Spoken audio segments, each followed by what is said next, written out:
할렐루야. 예, 은혜 자리에 잘 나오셨습니다. 우리 옆에 계신 분들 한번 축복하겠습니다. 승리하셨습니다. 승리하셨습니다. 비범한 성도가 됩시다. 네, 시작했으니 끝까지 완주합시다.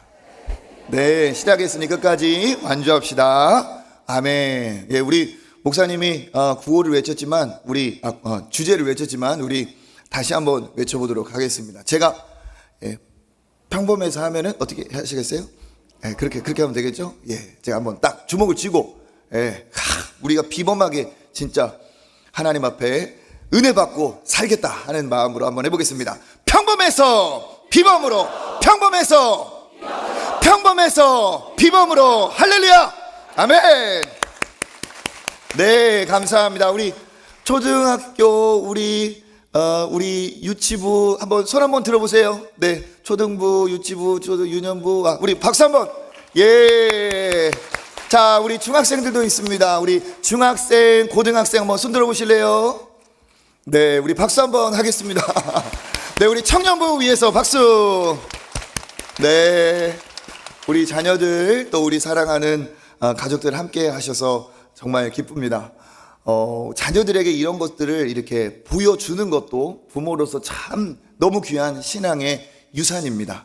그리고 우리 자녀들이 어리지만 이렇게 아침에 부모님과 함께 나온 것이 평생 영적인 추억이 되고 힘들 때 어려울 때 그 부모님과 함께 손잡고 나왔던 그날 그 새벽을 기억하면서 하나님 앞에 매달리는 복된 자녀들이 될 줄 믿습니다. 특별히 오늘 또 하루를 직장에서 시작하셔야 될 우리 직장인들, 하나님께서 피곤을 물리치고 또 은혜 주셔서 하루 잘 감당할 수 있기를 또 주님의 이름으로 축복합니다. 우리가 딱 저도 이렇게 들어오면서 스티커를 붙였어요. 이렇게 딱 하면서 처음 비 딱 붙였는데 뭔가 좀 뿌듯한 것 같아요. 그렇죠? 이게 다 메꿔 가서 진짜 비범한 성도로 하나님 앞에 우리가 뜻을 세우는 시간이 되었으면 좋겠습니다. 시작하면서 조금 권면을 드리면 우리가 이렇게 새벽에 영적으로 또 좀 충전하고 뜻을 세워서 동참해야겠다 할 때는 일상생활도 조금 단순화시키는 게 필요합니다. 쉽게 말하면 좀 가지치기를 해야 돼요. 그래서 시간도 그리고 내 일상도 꼭 해야 될 것이 아니면 좀 절제를 하고 시간을 만들어서 오늘 내가 아침에 받은 말씀 한 구절이라도 기억난다면 그런 것들을 다시 한번 돌아보고 그런 것들을 또 자녀들과 가정에서도 나눌 수 있고 그런 마음이 필요합니다. 절제하고 또 내 영적인 컨디션도 중요하지만 우리 육신의 컨디션도 중요하잖아요. 완주하려면 건강관리도 잘 하시기를 바라겠습니다. 중요한 것은 아침에 일어날 때 이 영적인 싸움이 있어요. 그렇죠? 오늘도 그 싸움에서 이기고 이 자리에 오셨잖아요. 그렇죠? 그런데 좀 순조롭게 이기시려면 밤에 먼저 우리가 잠자리에 드는 것부터 이겨야 됩니다. 목표는 9시, 늦어도 10시 전에 내가 잠자리에 들겠다 하는 노력으로 그렇게 하시고 어제의 말씀처럼 내가 영적 체질이 잘 기도의 체질로 그렇게 새겨지는 여러분 되시기를 바라겠습니다. 자녀들이 있는 가정은 밤에 예를 9시든 시간을 딱 정해서 오늘 아빠가 받은 은혜 이렇게 엄마가 받은 은혜 하면서 가정에서 이렇게 은혜 나눔으로 가정 예배를 드리고 아침에 또 이렇게 일찍 일어날 수 있도록 그렇게 하는 것도 가정의 아름다운 그런 시간이라고 생각합니다. 그래서 교회의 이 영권회복 특별 새벽기도회가 우리 가정의 복이 될 수 있도록 각 가정의 우리 부모님들이 그렇게 기도하고 지혜롭게 잘 시작하셨으면 좋겠습니다. 할렐루야. 아멘. 신앙인에게는 영적인 권세가 있습니다. 그리고 영적인 권세가 필요합니다. 그런데도 불구하고 좀 요즘 보면 믿는 사람들이 이리저리 채이고 그 믿음의 영향력을 발휘하지 못하는 것 같은 그러한 상황도 우리가 경험을 합니다. 왜 그럴까요?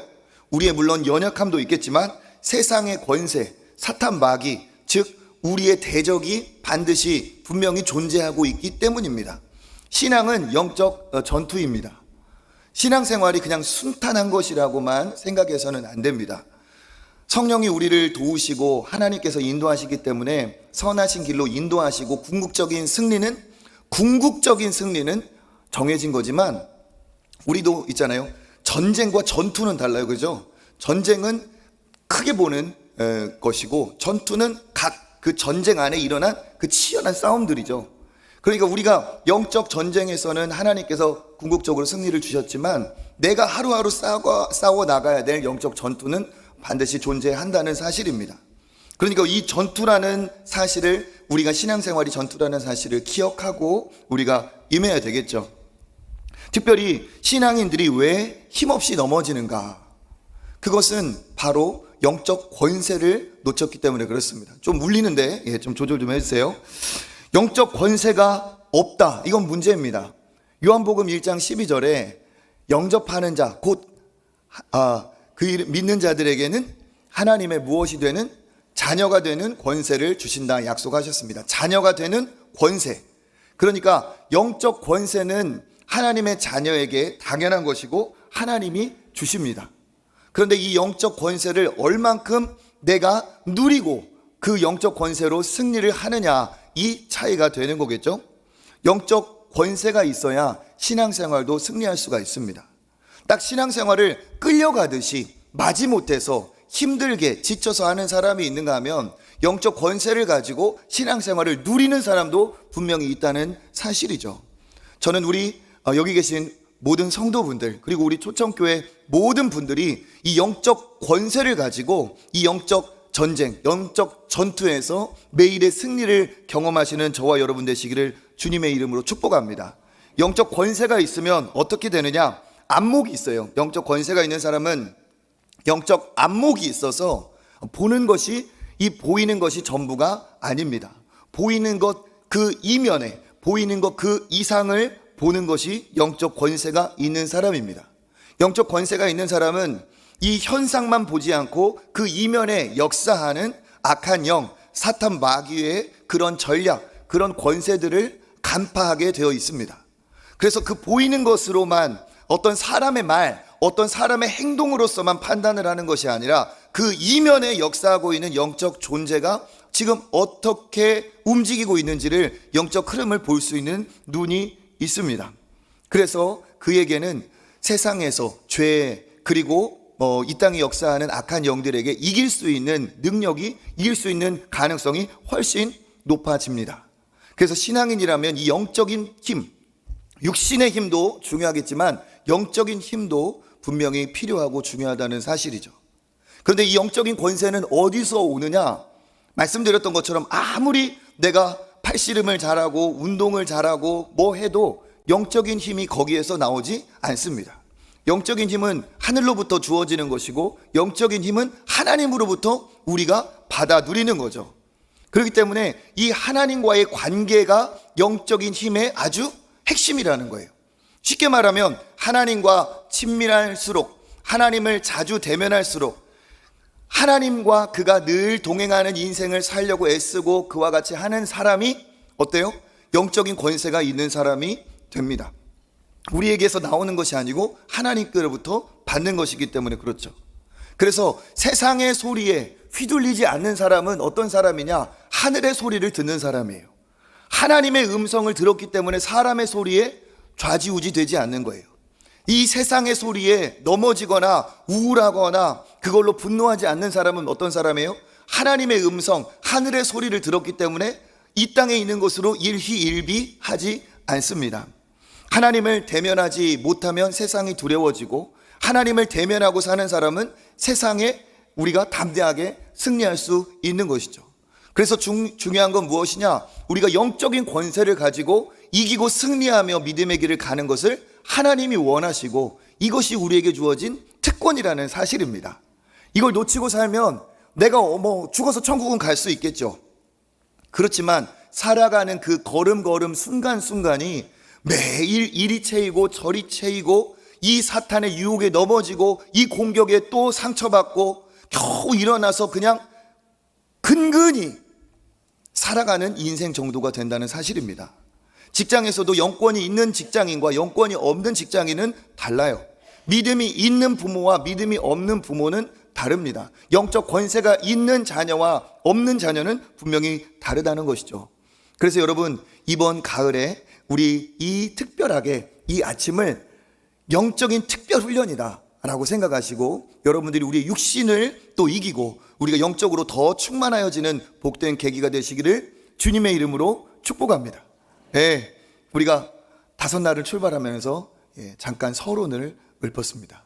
예, 오늘 말씀은 다니엘서 유명한 말씀이죠. 다니엘은 참 어린 나이에 기구한 상황을 경험을 했습니다. 다니엘서 1장 1절 한번 읽어보겠습니다. 유다 왕 다스린 지 3년 되는 해에 바벨론 왕 느부갓네살이 예루살렘에 이르러 성을 에워쌌다. 바벨론 왕 느부갓네살에 의해서 예루살렘이 포위를 당한 겁니다. 예루살렘은 진짜 천의 요새라고 할 수 있는 만큼 이렇게 산으로 둘러싸여 있어서 거기를 방비하기가 너무 좋았어요. 그런데 역으로 이 느부갓네살은 어떻게 했느냐? 그 예루살렘 성을 포위를 하고 거기를 말려 고사시키는 작전을 폈던 거죠. 그러니까 밖으로 그들은 밖에서 우리를 공격할 수 없다라는 자신감을 갖고 있었는데, 역으로 이걸 이용해서 완전히 차단을 시켜서 말려 죽이는 거예요. 시간을 끄는 거죠. 끌면 끌수록 어떻게 됩니까? 나갈 통로가 없기 때문에 거기에서 이제 자멸하는 거예요. 이러한 방식으로 느부갓네살이 그 예루살렘 성을 함락을 시켰습니다. 그리고 그 남유다는 완전히 멸망하였고, 남유다는 그때 이제 포로로 끌려가게 되었죠. 그런데 그 포로로 끌려간 사람 중에 한 사람이 누구냐? 오늘 우리가 읽은 이 다니엘이라는 사람이에요. 이 다니엘을 왜 느부갓네살이 끌어갔느냐? 이 유대라는 나라가 선지자의 말에 의하면 바벨론에게 빨리 항복을 하는 것이 하나님의 뜻이었는데 어떻게 해요? 계속 반항을 하는 거죠. 바벨론이 아닌 또 저쪽에 있는 그 애굽이 우리를 도와줄 것이다 하면서 애굽에 기대면서 계속 반란을 하는 그런 기미가 보인 거예요. 그러니까 느부갓네살이 어떻게 했느냐? 이 나라를 효율적으로 통치하기 위해서 이 나라 사람을 아예 그냥 아바타처럼, 이 나라 혈통의 사람을 우리의 아바타로 교육을 시켜가지고 그를 활용하면 훨씬 더 이 나라를 효율적으로 다스리겠다. 그리고 거기에 뛰어난 사람들을 우리나라에서도 인재로 우리가 사용을 하면 참 좋겠다 하면서 그들 중에 아주 특별한 똑똑하고 잘난 아이들, 그러한 청소년들을 어떻게 합니까? 그들을 이제 사로잡아서 교육을 시키고자 한 거예요. 그게 바로 다니엘의 이야기죠. 우리 3절과 4절 한번 읽어보겠습니다. 왕이 환관장 아스부나스에게 말하여 왕족과 귀족 몇 사람 곧 흠이 없고 용모가 아름다우며 모든 지혜를 통찰하며 지식에 통달하며 학문에 익숙하여 왕궁에 설 만한 소년을 데려오게 하였고 그들에게 갈대아 사람의 학문과 언어를 가르치게 하였고. 아멘. 이제 환관장이라고 하는 아스부나스를 임명했습니다. 그러니까 이 아이들, 이 학생들을 지도할 교관을 임명한 거죠. 그리고 그 이스라엘 자손 중에서 어떤 사람을 뽑았습니까?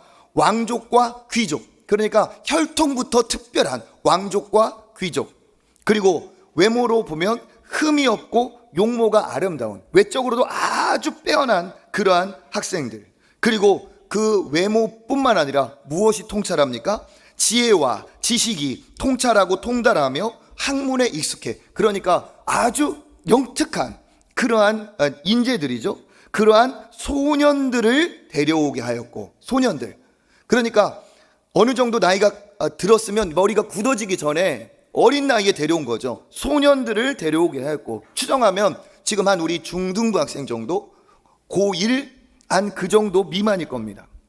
소년들을 데려오게 하여서 어떻게 하였습니까? 갈대아 사람의 학문과 언어를 가르치게 했다. 그러니까 나는 망한 나라고 이 나라는 이긴 승리의 나라잖아요. 그 나라의 학문을 가르치면 선망의 대상이죠. 그리고 또 뭡니까? 언어를 바꿔버렸어요. 말을 바꿨어요. 말이 사라지면 어떻게 됩니까? 정신도 큰 타격을 입게 되어 있죠. 그러니까 이건 뭡니까? 완전히 정신을 개조하는 거고 신앙을 개종시키는 거예요. 그런데 특별히 이들이 학문과 언어를 가르친다 할 때 이 학문은 어떠한 학문이겠습니까? 신앙적인 학문이겠어요? 아니라는 거죠. 오늘날로 말하면은 반신앙적인 학문, 반성경적인 교육을 그들에게 시킨 거예요. 그러니까 그들은 유일신 하나님을 믿는 이스라엘 백성으로 지금까지 자라왔는데 그것을 어떻게 합니까? 너의 신은 우리 신한테 깨 부서졌어. 너희 신은 없어. 가짜야. 우리 벨, 그 나라가 믿는 마르둑이라는 그 벨 신이 최고라고 얘기하면서 그들에게 가르치는 거예요. 그러면 얼마나 그들이 정말 당황스럽겠어요? 하지만 이게 사실이니까 부정할 수가 없죠. 배울 그걸 듣는 것도 한두 번이지 계속 듣다 보면 어떻게 되는 거예요? 그 반성경적, 반신앙적인 교육에 완전히 개종이 되는 거죠. 그렇게 하며 거기에다가 또 어떻게 합니까? 우리 7절 한번 읽어보겠습니다. 환관장이 그들의 이름을 고쳐 다니엘은 벨드사살이라 하고 하나냐는 사드락이라 하고 미사엘은 메삭이라 하고 아사랴는 아벳느고라 하였더라. 아멘. 그 환관장이 그러니까 그 작업에 들어가는데 어떻게 들어갔습니까? 그들의 무엇을 고쳤다고요? 이름을 고쳤어요. 이름은 뭡니까? 정체성이죠. 특별히 이 다니엘을 비롯한 이들의 이름들은 하나님과 관련된 신앙적인 이름들이었어요. 우리로 하면은 우리 딸을 낳았는데 너무 우리 딸이 진짜 하나님의 은혜 안에 거했으면 좋겠다. 하은이, 그렇죠? 하나님의 은혜, 예은이, 하은이, 이런 것처럼 믿음의 의미를 담은 그런 이름들을 신앙의 가문에서 이렇게 세우잖아요. 그런 것처럼 이 다니엘이라는 이름도 이 엘이라는 단어가 하나님이라는 뜻이죠. 다니엘이라는 뜻은 하나님이 심판하신다는 뜻이에요. 하나님이 심판하신다. 그런데 그 다니엘이라는 이름을 벨드사살이라고 바꿨어요. 근데 이 엘이 하나님이면 이 벨은 그들의 하나님, 그들의 신이에요. 벨. 그러니까 벨드사살이라는 뜻은 하나님이 심판하신다가 아니라 벨 신이 너를 보호하신다 이런 뜻이에요. 그러니까 이름을 바꾼 것이면서도 동시에 뭡니까? 완전히 신앙을 정체성을 뒤바꿔 버린 거예요. 하나님의 자녀가 아니라 너는 하나님의 자녀가 아니라 너는 다른 신의 보호를 받는 다른 종류의 사람이다 얘기를 하는 거죠. 그러니까 어릴 때부터 자라왔던 모든 신앙의 근거들을 뿌리채 완전히 송두리째 말을 바꾸고 정신을 바꾸고 교육을 통해서 또 이름을 개종시키면서 완전히 고도의 전략적인 정체성을 교체하는 작업을 하는 상황입니다. 이러한 상황에서 그 어린 학생들이 어땠을까요? 정체성의 혼란을 겪는 거죠. 우리도 이민이나 외국에 나간 우리 그 가정의 자녀들이 정체성의 혼란을 겪는 것을 봐요. 내가 외모는 한국인인 것 같은데 언어나 모든 생활 양식은 여기. 그런데 나를 만나면 백인들이 너 어느 나라에서 왔냐? 나 이 나라에서 사는데, 이 나라에서 태어났는데 나는 누구지? 이와 같이 그들이 언어를 바꾸고 이름을 바꾸고 모든 것을 바꾸고 나라는 이미 망해서 없어진 그 상황에서 정체성의 혼란이 올 수밖에 없다는 거죠. 그리고 그것을 오히려 의도하고 있습니다. 그러니까 이 상황에서 당연한 건 뭡니까? 완전히 그 예루살렘이 포위당해서 그들이 완전히 손을 든 것처럼 영적으로도 그들을 완전히 포위시킨 거예요. 그 포위된 그들이 정체성의 혼란을 가지고 굉장히 자괴감에 시달리고 내가 믿었던 하나님은 뭐였지? 어릴 때 우리 부모님께 들었던 이 성경은 뭐였지? 정체성이 혼란이 오고 신앙의 회의감이 찾아올 수밖에 없었어요. 하나님이 진짜 참 신이라면 왜 우리가 패할 수밖에 없고 내 이름은 왜 바뀔 수밖에 없고 이러한 상황을 우리가 보면 이게 옛날 이야기만은 아니라는 생각이 듭니다. 이건 사실 시대만 그때고 오늘이지 바벨론이라는 이 나라의 이 전략이 오늘도 동일하게 사탄의 역사 안에 지금도 우리에게 이루어지고 있다는 사실이에요. 저는 이 바벨론의 이야기를 성경에서 읽을 때마다 어쩌면 사탄의 전략이 오늘날도 이렇게 똑같을까? 오늘도 어쩌면 저렇게 바벨론의 시대와 어떻게 이렇게 똑 닮아 있을까? 교회는 함락이 돼서 포로가 된 것 같고 하나님은 패배한 것 같은 이 시대, 세상은 바벨론과 너무 닮아 있습니다. 세상의 교육은 반신앙적이고 반성경적이에요. 그 세상에서 하나님을 믿는다, 하나님을 얘기하고 믿는 티를 내면 어떻게 됩니까?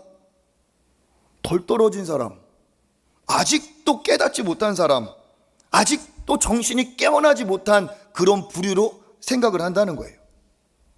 우리 자녀들이 학교에 가서 수업을 듣죠. 무엇을 배웁니까? 진화론을 배워요. 무신론 기반의 학문을 배우고 있어요.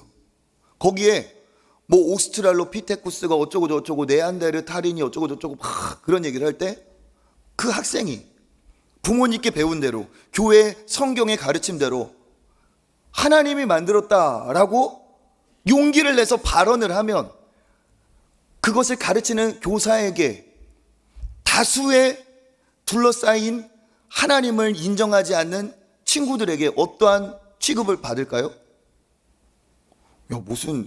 야 너는 뭐 그러면 크리스마스 때 아직도 산타크로스가 뭐 선물 사다 선물 주고 뭐 루돌프가 뭐 굴뚝으로 들어오고 막 그러냐? 마치 예수님의 그 오심과 십자가가 무슨 있지도 않은 산타크로스 얘기처럼 그렇게 아직도 허망하고 허황된 것을 믿는 것처럼 별 과학적인 증거가 있잖아. 뭐 말도 안 되는 소리를 하고 그래. 어쩌면 선생님이 더 화를 낼 수 있어요. 그렇죠? 학교에서 그런 선생님, 그러한 친구들에게 둘러싸여 있어요. 포위되어 있어요. 그리고 시험 기간에 내가 보충을 안 간다? 시험 기간에 학원에서 나오라고 했는데 나는 교회 가야 되니까 주일은 갈 수 없다? 그렇게 하면 뭐라고 할까요? 그 학교, 그 학원, 그 선생님 뭐라고 할까요? 너 정신 똑바로 차려. 교회가 밥 먹여주고 교회가 대학 보내주냐? 중학교, 고등학교, 대학을 한참 준비하는 그 시기에 나는 중등부 임원이야, 나는 고등부 찬양팀이야 이러면서 시간을 거기에서 보내는 그 얘기를 듣는다면 친구들이, 선생님이 야, 너 대학 안 갈 생각이야? 너 망할래? 나중에 해도 되잖아. 나중에 덜 떨어진 거지. 고등학교 3학년이 되고 수험생이 되었을 때 내가 그래도 내 신앙 지키겠다 하면서 내가 예배드리는 그 삶을 지속할 때 참 별의별 얘도 별유별나게 믿는 애들도 다 있네, 이런 얘기를 하겠죠. 이게 바로 세상이에요. 이게 다른 시대가 아니라 지금 바벨론의 시대와 지금이 너무 닮아 있어요. 제가 가르친 어떤 아이가 그 이제 미술을 하는 친구였는데 공부도 열심히 하고 실기도 했어요. 그런데 아무래도 예술 이쪽이니까 실기가 중요하잖아요. 그러니까 실기가 수업이 주중에 있으니까 주말에는 꼭 실기 학원을 가야 되는 거예요. 근데 이 학생이 찬양팀을 하고 임원을 했어요. 그래서 자기는 못 간다. 내가 갈 수 있는 시간은 여기서부터 여기까지다. 그랬더니 그 안 믿는 학원 강사가 막 격분을 하면서 정신 똑바로 차리라고, 야, 하나님이 대학 보내주냐? 네 대학은 내가 보내주는 거야. 실제 얘기예요. 하나님이 대학 보내주냐? 네 대학은 내가 보내주는 거야. 정신 똑바로 차려. 너 진짜 좋은 대학 가는지, 너 진짜 가고 싶은 대학 가는지 보자. 그러면서 악담을 막 퍼붓는 거예요. 그 선생님 입장에서는 하나님을 안 믿으니까 그 선생님 입장에서는 학생을 위한 것이라고 말할 수도 있겠죠. 그런데 그걸 맞닥뜨리는 신앙이 있는 학생은 엄청난 느부갓네살이 환관장을 고용해서 억압을 하는 그 물리적인 압박과 힘을 느낀다는 거예요. 이 세상이 우리를 그렇게 강력한 힘으로 푸시하고 있습니다. 직장에 올라가면 더 그렇죠. 직장에 들어가면 더 어려움을 당하죠. 믿음을 지킨다는 게 또 다른 유혹이 있습니다. 매력적이에요. 바벨론의 공격은 굉장히 매력적이에요. 그 나중에 어떻게 그들을 현혹시킵니까? 왕의 진미를 줘요. 제일 그 바벨론 왕국에서 제일 정말 소문난 음식들을 다 가져와서 먹이는데 그 혈기왕성하고 그 정말 먹으면 먹고 돌아서면 배고픈 그 나이의 학생들이 왜 먹고 싶지 않겠어요? 그 왕의 좋은 것으로. 요즘도 그렇습니다. 취미, 사람들, SNS, 쇼핑, 음식, 조금 더 가면 돈, 성공, 출세, 조금 더 가면 성, 도박, 약물, 치명적으로 매력적인 것들이 도처에 깔려 있어요. 우리의 신앙의 걸림돌이 되고 있습니다. 2, 3주 전에 나왔던 기사 알죠? 카이스트를 비롯한 우리가 말하는 스카이 그 대학의 출신의 그 젊은 학생들이, 그 청년들이 마약 동아리를 만들어서 마약을 판매하고 그 돈을 가지고 유흥을 하면서 또 그 돈을 불리기 위해서 공개적으로 해가지고 마약 파티를 열어서 회원을 모집하고, 왜? 한 번만 손대면 끝나버리니까, 한 번만 손대면 인질이 되어버리니까 그런 식으로 해요. 근데 다 우리 자녀들 보내고 싶은 그 대학교 학생들이에요. 그러니까 현실이 어떡하냐, 죽을 똥 살 똥 공부만 해서 학교에 갔는데, 거기 가면 이제 부모님 입장에서는 고생 다 했다, 할 일 다 했다 하실지 모르겠지만, 거기에서 마약 파티가 이루어지는 걸 어떻게 막을 수가 있겠습니까? 거기에서 내 자녀가 영권이 없으면, 내 자녀가 그 바벨론과 같은 세상에서 뜻을 세울 수 없었다면 어떻게 거기에서 살아남을 수가 있겠어요? 이 바벨론과 같은 상황에서 영적인 공격은 더 치열합니다. 다니엘서 2장 2절 읽어보겠습니다. 주께서 유다왕 여호야김과 하나님의 전 그릇 얼마를 그의 손에 넘기심에 그가 그것을 가지고 신할 땅 자기 신들의 신전에 가져다가 그들의 보물창고에 두었더라. 아멘. 어떻게 해야 된 겁니까? 하나님의 성전의 그 보물들을 신할 땅에 있는 자기 신전에 갖다 냈다. 이건 뭐예요? 전리품으로 성전에 있는 것들을 가져다 놓은 거예요. 그러니까 이건 공개적으로 하나님을, 저 이스라엘의 신을 우리가 깨부셨다는 그 전리품이에요. 그러니까 그것을 바라보는, 그것을 맞닥뜨리는 다니엘을 비롯한 포로들은 어떻겠어요? 영적인 큰 자괴감, 자멸감을 느끼는 거죠. 하나님이 안 계신가? 하나님이 패배하신 것이 아닌가? 이 영적인 공격이 굉장히 심각합니다. 무신론, 진화론에 기반을 둔 세계관을 가지고 문화, 광고, 드라마, 영화 다 그 안에서 돌아가고 있어요.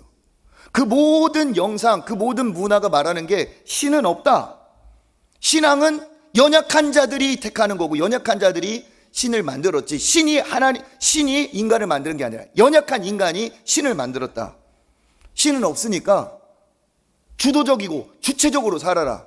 신은 없으니까 마음대로 살아라. 지옥도 없고 심판도 없다. 이게 그들의 논리예요. 리차드 도킨슨을 비롯한 그 무신론자들의 논리입니다. 실제로 AI 시대가 되면서 하나님 앞에 응답받기를 기다리는 것보다 챗 GPT한테 물어보는 게 훨씬 빨라요. 그게 훨씬 더 합리적이고 똑똑한 방법인 것 같아요. 하나님 앞에 기도해서 응답받는다? 너무 원시적이야. 훨씬 그렇게 현대 문물에 취해 사는 게 그것이 합리적이고 신속하고 타당한 것처럼 보입니다. 우리 자녀들도 잘 들어야 되겠지만 우리 부모님들이 명심하여 들으셔야 돼요. 우리 자녀들이 이와 같은 시대에 살아가고 있고, 이 양상은 훨씬 더 언어를 바꾸고 이름을 바꾸는 것처럼 훨씬 더 앞으로 더 강력해질 겁니다. 그러니까 교회도 더 어려워질 거예요. 교회도 더 어려워질 거예요. 신앙생활하기 더 어려워질 겁니다. 그런데 어떠한 일이 벌어지느냐? 진짜 신앙인다운 신앙인, 진짜 교회다운 교회는 살아남을 거예요. 그리고 진짜 신앙인다운 신앙인, 진짜 교회다운 교회는 오히려 더 어두움 속에 빛이 날 겁니다. 그러니까 우리가 그러한 영적 그 흐름을 알아야 된다는 거예요. 세상은 점점 더 어두워질 거니까 나를 어두움에서 끌어당기려 하는데, 내가 어떻게 빛의 자녀로 살아갈 것인가, 그리고 그 빛의 자녀로 살아가기로 결단하고 그 비결을 발견하여 영권을 갖는다면 그 어두움 속에 똑같은 빛도 어두웠을 때 더 빛나죠. 그런 것처럼 나의 믿음이 더 찬란하게 빛나는 그러한 은혜가 있을 줄 믿습니다. 그러한 모습을 보여준 게 누구예요? 다니엘이에요. 신앙이 송두리째 뽑혀져 나갈 법한데도 믿음을 지켰던 그 비범한 사람이 다니엘이죠. 그는 어떻게 했습니까? 8절 한번 읽어보겠습니다. 다니엘은 뜻을 정하여 왕의 음식과 그가 마시는 자기를 더럽히지 않도록 환관장에게 구하니. 아멘. 다니엘이 어떻게 합니까? 이 고립감, 별종 취급을 받는 시대에 다수의 불신자로 공격받아야 될 그 사이에 이 다니엘은 어떻게 해요? 뜻을 정하여. 뜻을 정했다는 건 뭐예요? 뒤에 보니까 왕의 음식과 그가 마시는 포도주로 자기를 더럽히지 않겠다. 그러니까 왕의 음식을 거절하겠다는 뜻이에요. 왕의 음식을. 근데 이건 음식을 거절한다는 표면적인 거지만 뭐예요? 내가 믿음의 정체성을 지키겠다는 거죠. 각 지방에서 올라온 진귀한 최고의 음식이 나를 사로잡아서 어떻게 해요? 나의 정결함, 나의 신앙의 정체성을 뽑아가려 할 텐데, 거기에 내가 안주하게 만들 텐데, 내가 그것을 즐기게 만들 텐데, 저것이 나를 신앙에 타협을 하게 만들 텐데, 나는 어떻게 했다는 거예요? 나의 신앙의 정결함, 내 하나님 앞에 정체성을 어떻게 하겠다? 지키겠다는 표현이 왕의 진미를 거절한 거예요. 실제로 이 음식들은 우리가 추론해 보면 우상에게 바쳐진 제물일 가능성이 훨씬 많죠. 그러니까 이 왕의 진미를 거절하겠다는 이것은 다니엘에게 있어서 무엇을 지키겠다? 정체성, 신앙의 정체성을 지키겠다. 또 어떤 뜻입니까? 내 이 영적인 공격에 내 나라는 굴복했지만 내 믿음은 굴복하지 않겠다. 또 뭡니까? 이 좋은 것으로 나를 유혹하는데 나는 절대로 길들여지지 않겠다. 믿음을 지키고 이 악한 것에 길들여지지 않겠다. 근데 이게 쉬운 것일까요? 절대 아니라는 거예요. 포로이고, 자기네 나라는 망한 포로이고, 나이로 보면 아직 어린 나이고, 맞짱을 뜰 만한 그러한 상대가 나도 그도 아니라는 것을 알고 있어요. 그런데 다니엘은 어떻게 합니까? 뜻을 정하여 이것과 지금 대적을 하고 있어요. 다니엘에게는 뭔가 특별한 것이 있는 거죠. 그가 또 어떻게 합니까? 그렇게 뜻을 정하여 환관장에게 뭐 했다고요? 구했다고 했어요. 환관장은 그에게 있어서 어떻게 보면 하늘과 같은 사람이고 자기의 생사를 쥐고 있는 사람이에요. 그런데 환관장에게 말한 거죠. 말은 공손하게 했을 겁니다. 환관장님, 제가 왕의 진미를 거절합니다. 안 먹겠습니다. 하지만 내용은 굉장히 반역적인 의도를 갖고 있어요.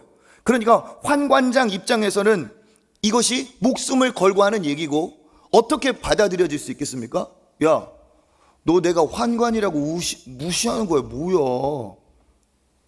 야, 너 아직도 왕족인 줄 알아? 너희 나라 망했어. 야, 너 아직도 귀족인 줄 알아?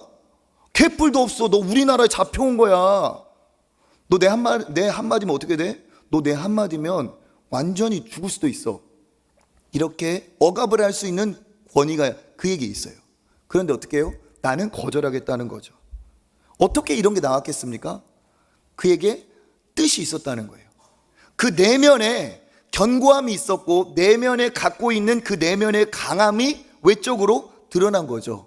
진짜 강한 사람은 겉모습으로 힘이 있는 사람이 아니라 내면에 강력함이 있는 사람이에요.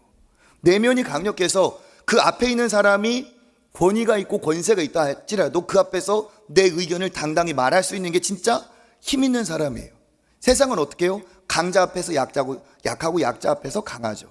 그런데 진짜 강한 사람은 약자를 존대할 수 있고 진짜 강한 사람은 강자 앞에서 자기의 뜻을 밝힐 수 있어요. 이 내면의 힘이 다니엘에게 있었다는 사실이죠. 어떻게 이럴 수 있을까? 그에게서 나오는 게 아닙니다. 어떻게 해요?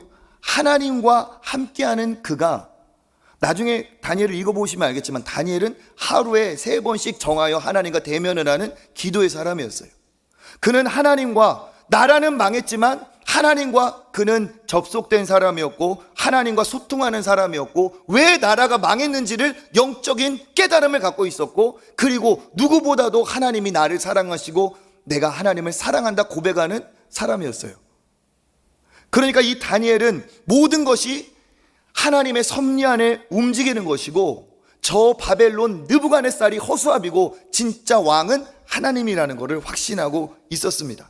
하나님이 실패하신 것이 아니라 우리가 하나님을 믿는 것에 실패한 거라는 걸 알고 있었어요. 하나님이 패한 것이 아니라 우리가 하나님을 섬기는 것에 실패했다는 걸 알고 있었어요. 어디에서 나왔겠습니까? 어린 나이에 받은 신앙의 교육, 선지자들의 메시지, 그리고 무엇보다 핵심은 나와 하나님과의 1:1 관계에서 오는 확신입니다. 진짜 믿음은 어디에서 오느냐? 나와 하나님과의 일대의 관계에서 오는 거죠. 그래서 그가 뜻을 세운 겁니다. 어떻게? 아무리 나를 바꾸어 놓으려 해도 나는 내 이름은 바꾸어도 내 정체성은 바꾸지 못한다. 나는 하나님의 자녀다. 바벨론에 살지만 유대에 살 때만 아니라 바벨론에 살아도 이 나라에 살아도 나는 하나님의 백성이다. 이름은 바꿔도 정체성은 못 바꾼다. 이스라엘은 졌어도 하나님은 절대 지지 않으신다 하는 것을 다니엘은 알고 있었어요. 나중에 어떻게 됩니까? 왕이 몇 번 바뀌어도 다니엘은 그 자리를 지킬 수가 있었어요. 이것을 보시는 하나님의 표정이 어땠을까요? 이것을 보시는 하나님의 감정은 어땠을까요? 다니엘이 아닌 다른 많은 사람들이 끌려왔을 때 다 굴복했겠죠. 그때 다니엘이라는 이 한 사람이 왕의 진미를 거절하고 하나님 앞에 뜻을 세워 자기의 믿음의 길을 가고 있어요. 그것을 주목하여 보시는 하나님, 다니엘을 너무 귀하게 보셨겠죠. 정말 기쁘게 보셨겠죠. 그리고 네가 진짜 하나님의 자녀로서 정말 특별하다, 귀하다, 네가 진짜 깨달았구나. 그 다니엘이라는 그 한 사람으로 하나님이 엄청 기쁘셨을 거죠. 그 비범함에, 이 평범하지 않은 이 비범함에 하나님이 어떻게 일하십니까? 9절 한번 읽어보겠습니다. 하나님이 다니엘로 하여금 환관장에게 은혜와 긍휼을 얻게 하신지라. 아멘. 하나님이 일하세요. 이 하나님이 일하시는 타이밍을 우리가 주목해야 됩니다. 언제요? 목숨을 걸고 내가 죽더라도 하나님 믿음으로 살겠다라는 생각으로 뜻을 세워 그 내면에 있는 뜻을 밝혀냈을 때 그것이 하나님께 빛이 나는 거예요. 하나님 눈에 빛이 되는 거예요. 그래서 그때 하나님이 어떻게 하십니까? 다니엘 1장 시작에서부터 하나님 얘기가 한 번도 안 나오다가 9절에서야 하나님이 주어로 등장하세요. 그래서 어떻게 하세요? 하나님이 일하시는 거죠. 다니엘로 하여금 환관장에게 은혜와 긍휼을 얻게 하신지라. 하나님이 일하신 거예요.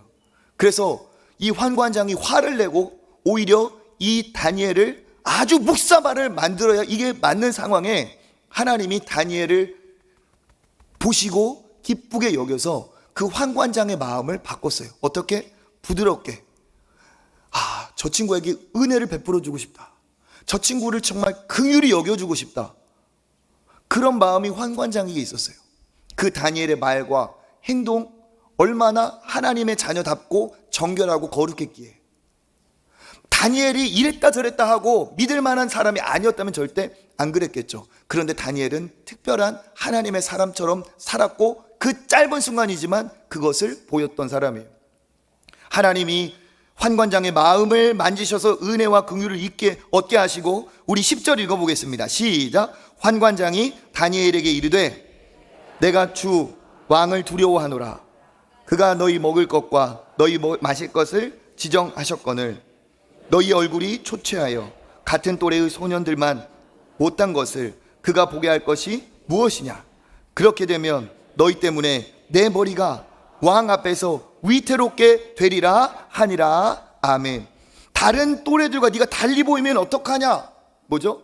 다니엘 외에 왕의 진미를 누리고 즐겼던 다수가 있었다는 거예요. 그런데 그 평범한 다수 중에 다니엘은 어떻게 했다는 겁니까? 거절했다는 거죠. 그런데 정말 읽으니까 그냥 읽어지는 거지 이건 완전히 이상한 거예요. 오히려 뭐라고 합니까? 이 환관장이 지금 다니엘에게 사정을 하고 있어요. 먹어줘라, 먹어줘.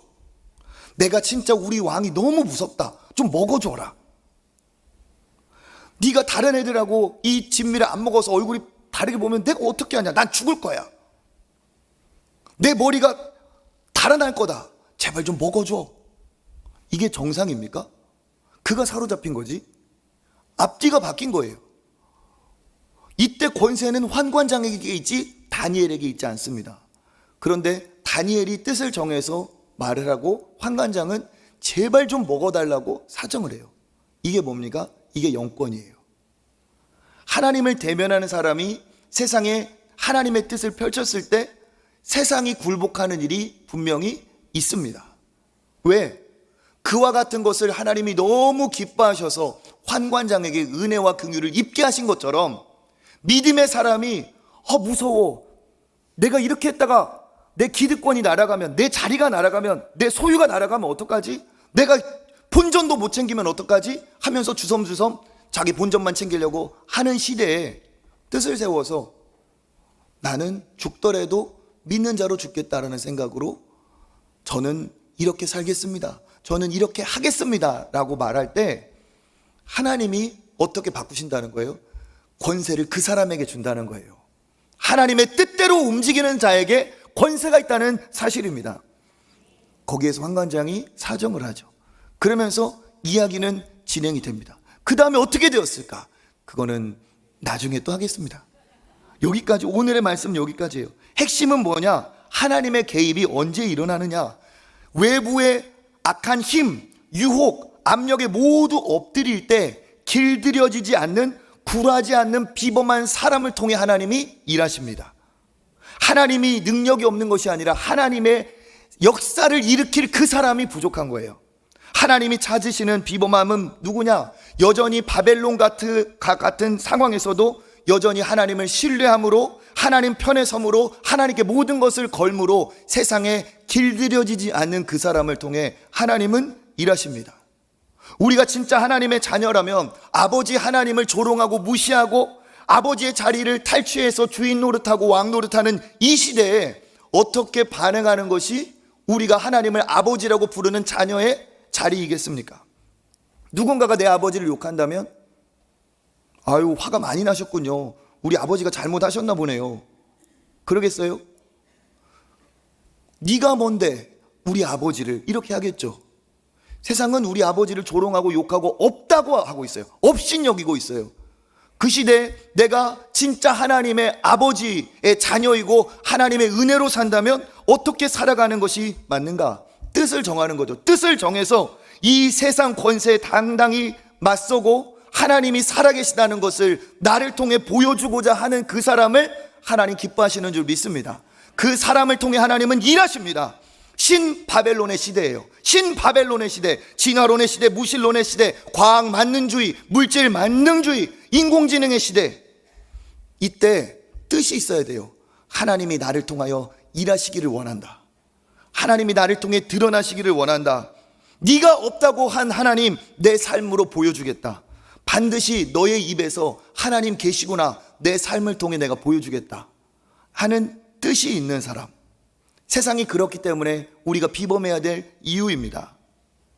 저도 하나님을 만나고 그렇게 살아보고 싶었고 그렇게 살려고 노력하고 있어요. 저에게 열정이 느껴지신다면, 저에게 약간의 비범함이 느껴지신다면 저는 다른 이유가 없습니다. 나의 삶의 열정, 나의 열심, 나의 노력, 모든 원동력은 나의 하나님이 진짜라는 것을 보여준다. 나의 하나님이 진짜 살아계심을 내가 이 세상에 보여준다. 하나님 없고 원숭이의 후손이라고 하는 이 시대에 나는 하나님의 걸작품이고 하나님 앞에 예수 그리스도로 구원받아야 될 하나님의 보물들인 것을 내가 보여준다. 제가 그 목적으로 저는 살고 있어요. 그렇게 가르치고 있어요. 아까 제가 말했던 그 학생 있죠? 너 대학 내가 보내주는 거지 하나님이 보내주냐? 그 친구가 그래도 저한테 찾아왔어요. 막 울면서, 목사님 이런 어려움이 있었는데 제가 교회에 나왔어요. 그래서 제가 달래고 격려해 줬어요. 그 아이가 믿음의 길을 잘 걸어갔어요. 그리고 나서 어떻게 되었느냐? 그 선생님은 악담을 하고 계속 저주하는 거야. 너 그래서 너 봐, 너 진짜 잘 되나 봐. 그런데 어떻게 됐을까요? 걔가 쓴 대학 중에 제일 좋은 데 됐어요. 서울에 있는 제일 좋은 데 됐어요. 제가 그래서 그걸 기억하고 그 선생님이 뭐라고 하는지 잘 한번 들어봐라 그랬더니 나중에 물어봤어요. 그 선생님이 합격했다고 하더니 뭐라고 하대? 그랬더니 그 선생님이 긴 얘기는 안 하고 그냥 축하한다고만 해줬대. 축하한다고.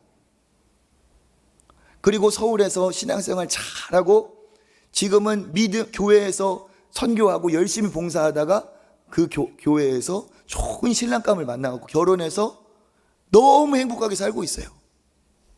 믿음의 길 가도 안 죽어요. 믿음 지켜도 대학 갈 수 있어요. 믿음 지켜도 거지 되지 않아요. 믿음 지키면 하나님이 그때 일하십니다. 여러 가지 사연들이 많이 있어요. 하나님 아버지의 기쁨이 얼마나 큰지. 그런데 제일 더 큰 기쁨은 뭐냐? 나를 통해 하나님 기뻐하신다는 것을 깨달았을 때 얼마나 기쁜지요. 여러분, 구원은 우리에게 끝이 아닙니다. 구원은 하나님의 자녀 삼아주시는 거죠. 이것은 출발이에요. 구원은 종착지가 아니라 시작입니다. 여러분, 구원받았다고 믿습니까? 그건 출발이에요.